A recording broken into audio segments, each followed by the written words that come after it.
السلام علیکم۔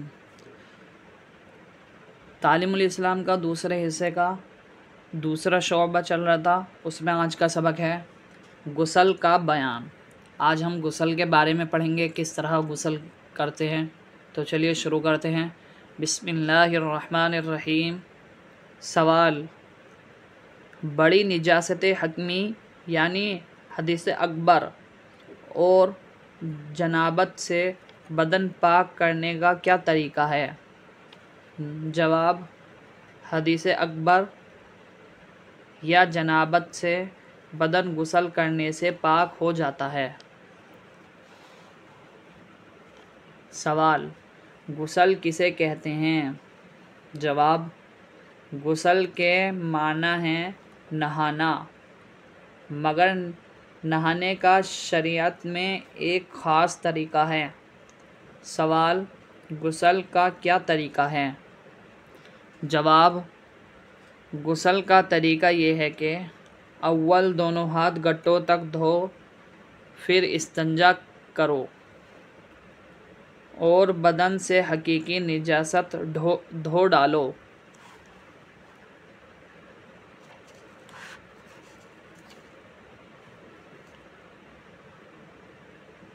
پھر وضو کرو، پھر تمام بدن کو تھوڑا پانی ڈال کر ہاتھ سے ملو، پھر سارے بدن پر 3 مرتبہ پانی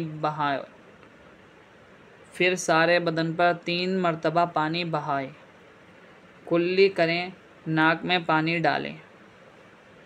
سوال: غسل میں فرض کتنے ہیں؟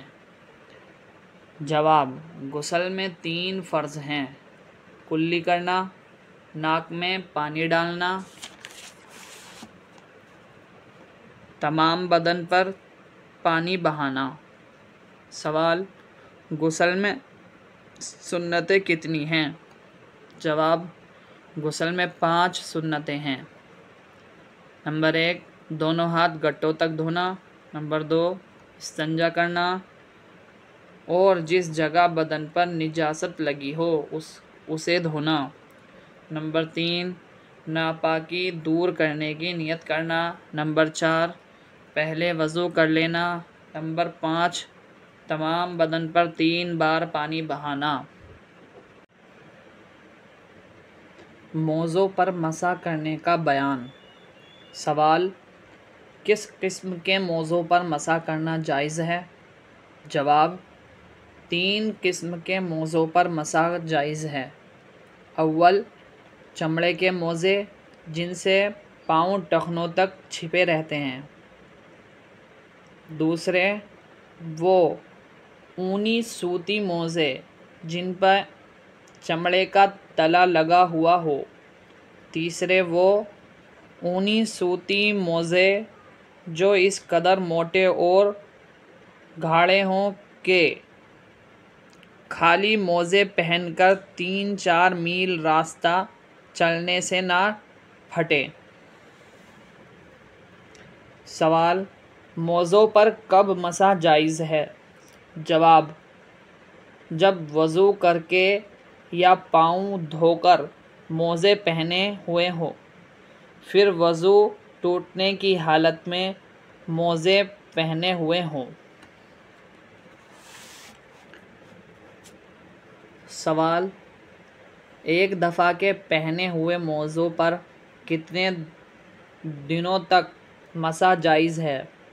جواب: اگر آدمی اپنے گھر یا رہنے کی جگہ ہو تو 1 دن میں اور 1 رات موزوں پر مسح کریں، اور سفر میں ہو تو 3 دن 3 رات تک مسح جائز ہے۔ سوال: موزے پر کس طرح مسح کریں؟ جواب: اوپر کی طرف کرنا چاہیے، تلووں کی طرف یا ایڑی کی طرف مسح کرنے سے مسح نہیں ہوتا۔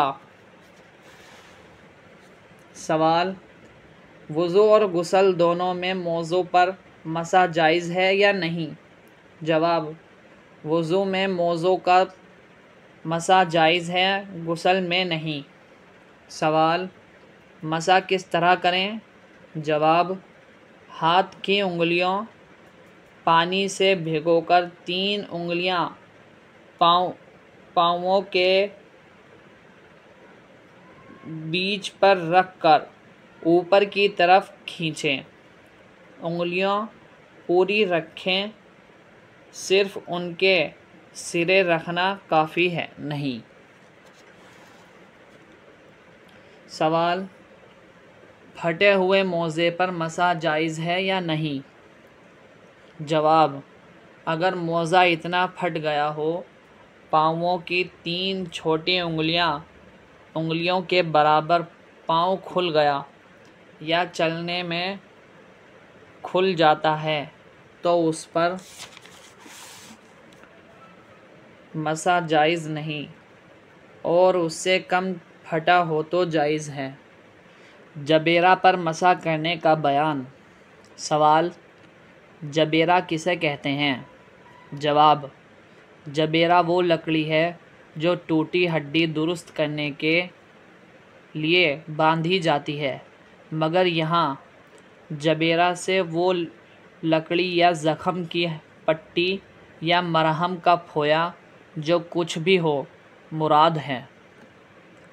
سوال: اس لکڑی یا پٹی یا پھوئے پر مسح کرنے کا کیا حکم ہے؟ جواب: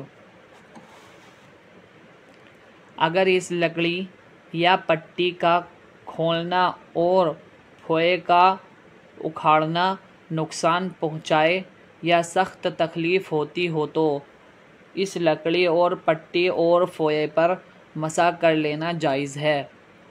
سوال: کتنی پٹی پر مسح کریں؟ جواب: ساری پٹی پر مسح کرنا جائز ہے، خواہ اس کے نیچے زخم ہو یا نہ ہو۔ سوال: اگر پٹی کھولنے سے نقصان اور تکلیف نہ ہو تو کیا حکم ہے؟ جواب: اگر زخم کو پانی سے دھونا نقصان نہ پہنچے تو دھونا ضروری ہے، اور پانی سے دھونا نقصان پہنچائے لیکن مسح سے نقصان نہ ہو تو زخم پر مسح کرنا واجب ہے، اور جب زخم پر مسح کرنا بھی نقصان پہنچائے اس وقت پٹی یا پھوئے پر مسح کرنا جائز ہے۔ ویڈیو کو لائک کر دیں اور چینل کو سبسکرائب کر دیں اور کمنٹ میں بتائیں کہ ویڈیو کیسی لگی۔